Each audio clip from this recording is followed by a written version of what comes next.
De nos jours, beaucoup de gens trouvent que c'est difficile de prier. Ils sont capables de chanter longtemps, de prêcher longtemps. Ils peuvent parcourir des kilomètres et faire toutes sortes de choses. Mais ils ne peuvent pas prier avec persévérance. De nos jours, nous avons besoin d'un véritable fardeau de prière. Et en réponse à nos prières, Dieu suscitera des hommes comme Samuel, qui sont les bouches de Dieu, les porte-paroles de Dieu, les messagers du Seigneur.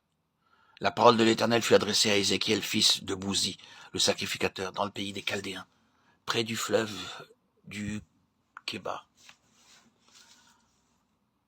Et c'est là que la main de l'Éternel fut sur lui.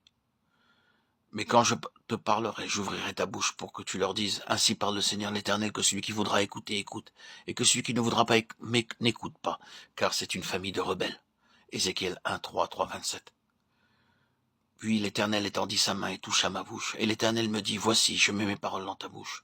Regarde, je t'établis aujourd'hui sur les nations et sur les royaumes, pour que tu arraches et que tu abattes, pour que tu ruines et que tu détruises, pour que tu bâtisses et que tu plantes. Et toi, saint terrain, lève-toi et dis-leur tout ce que je t'ordonnerai. Ne tremble pas en leur présence, de peur que je ne te fasse trembler devant eux. Voici, je t'établis en ce jour sur tout le pays, comme une ville forte, une colonne de fer et un mur d'airain, contre les rois de Juda, contre ses chefs, contre ses sacrificateurs et contre le peuple du pays. Ils te feront la guerre, mais ils ne te vaincront pas, car je suis avec toi pour te délivrer, dit l'Éternel. Jérémie 1, 9. 17, 19. Le Seigneur dit à Paul en vision pendant la nuit, ne crains point, mais parle et ne te tais point, car je suis avec toi et personne ne mettra la main sur toi pour te faire du mal. Parle, car j'ai un peuple nombreux dans cette ville. Allez, tenez-vous dans le temple et annoncez au peuple toutes les paroles de cette vie. Actes 18, 9, 10, 5, 20. Dieu a besoin d'instruments de ce genre de nos jours, qui puissent transmettre le plein, le complet message de Dieu, et qui puissent dire en vérité, ainsi parle le Seigneur.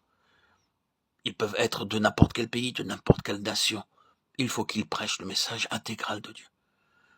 Il se pourrait que ce message ait un effet destructeur, qu'il provoque des blessures, des plaies, mais il faut qu'il soit transmis. Ce fut là le ministère de Samuel. Samuel fit ce que l'Éternel avait dit, et il alla à Bethléem. Les anciens de la ville accoururent effrayés au-devant de lui et dirent, « Ton arrivée annonce-t-elle quelque chose d'heureux » 1 Samuel 16, 4. Sur l'ordre de Dieu, Samuel fut envoyé à Bethléem, dans la maison de Jessé. Ishaï. À ce moment-là, Dieu voulut se servir de Samuel pour trouver et pour oindre David. Lorsque les gens de Bethléem furent informés de l'arrivée de Samuel, ils se mirent à trembler. 1 Samuel 16, 4. Pourquoi tremblaient-ils, ces anciens de la ville? Samuel était-il venu avec une verge ou une épée? Mais rien que sa vue les mettait dans un tremblement. Avant même qu'il ouvrit la bouche, ils se mirent à trembler. Pourquoi? Parce que par la venue de Samuel, Dieu découvrirait leur propre hypocrisie. C'est pour cela qu'ils tremblaient.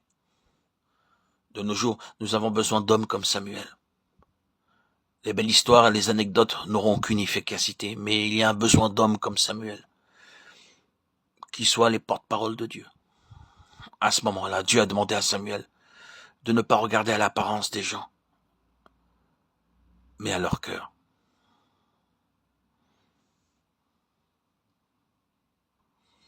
Et l'Éternel dit à Samuel, ne prends point garde à son apparence et à la hauteur de sa taille, car je l'ai rejeté. L'Éternel ne considère pas ce que l'homme considère. L'homme regarde à ce qui frappe les yeux, mais l'Éternel regarde au cœur. 1 Samuel 16, 7.